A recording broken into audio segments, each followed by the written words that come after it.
I'm here. Let's go. It's Mrs. Klein. And Mr. Creighton, and we're here with your last podcast, not only for this unit, but for the school year. It's Woohoo! on the scientific revolution. In the past podcast, you guys learned about the history of the scientific thought, and today we'll be talking about how a scientific revolution developed. As always, you guys are going to have some terms and names you need to know.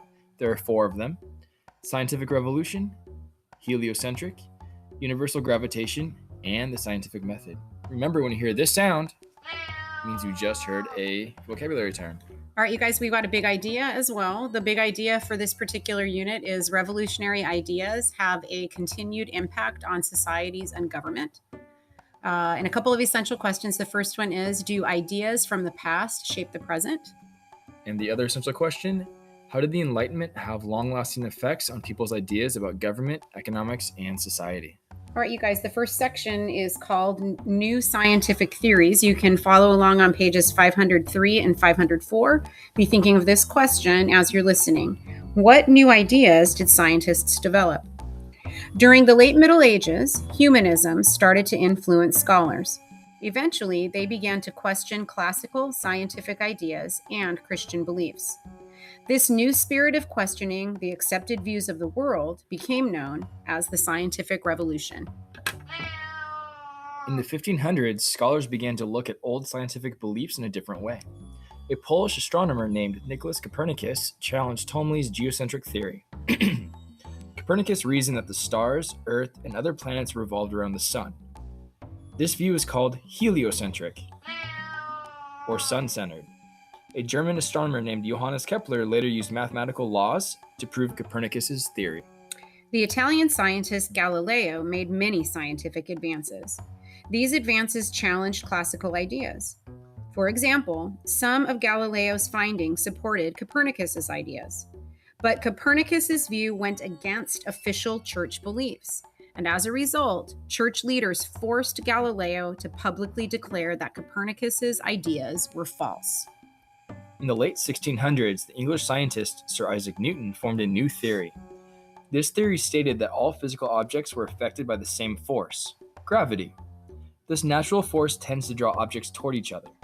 Newton believed that gravity acts on all objects throughout the universe. Because of this, he called his theory the law of universal gravitation. In 1628, the English physician William Harvey published a work about blood circulation.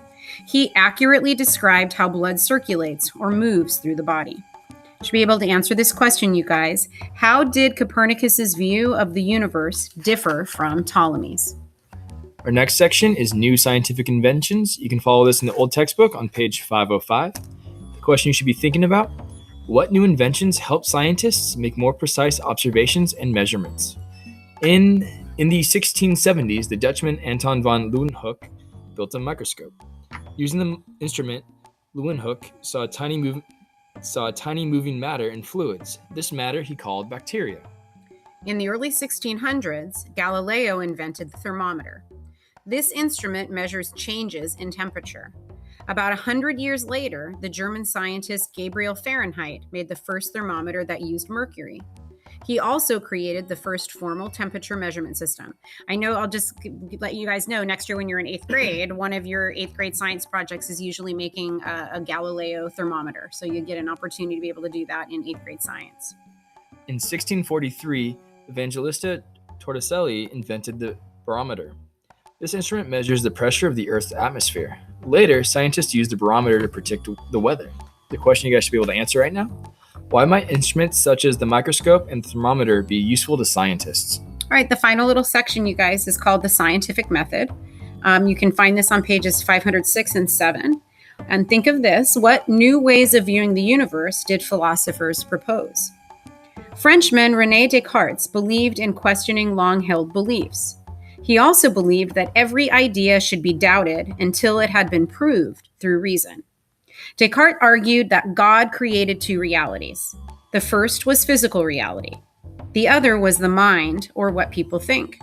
Descartes claimed that people should use their rational mind to understand the physical world. The Englishman Sir Francis Bacon also believed in using rational, organized thought. But Bacon did not believe in using abstract reasoning to understand the world. Instead, he felt that scientists should use experiments and observation. This approach, called the scientific method, has specific steps. First, observing and describing a subject. Second, forming a hypothesis, an unproved belief about the subject. Third, testing the hypothesis in an experiment. And lastly, interpreting results to draw a conclusion. The ideas of Descartes and Bacon became known as scientific rationalism. The influence of scientific rationalism began to weaken the power of the church. This started to happen by the 1700s. Why did this happen? Scientific rationalism encouraged people to think for themselves. Before this, people relied more on the views of the church. Some political thinkers applied scientific rationalism to government. For example, John Locke believed people had the natural ability to be in charge of their own affairs. He viewed this ability as a natural law or right. Such beliefs led to the development of democracies in nations like the United States. All right, guys, the question you should be able to answer right now: what are the 4 steps involved in the scientific method? All right, you guys, like always, there's going to be a podcast quiz. So here are those terms one more time for you. You need to be familiar with scientific revolution, heliocentric, universal gravitation, and scientific method. Goodbye forever. Congrats! Woo! We're done.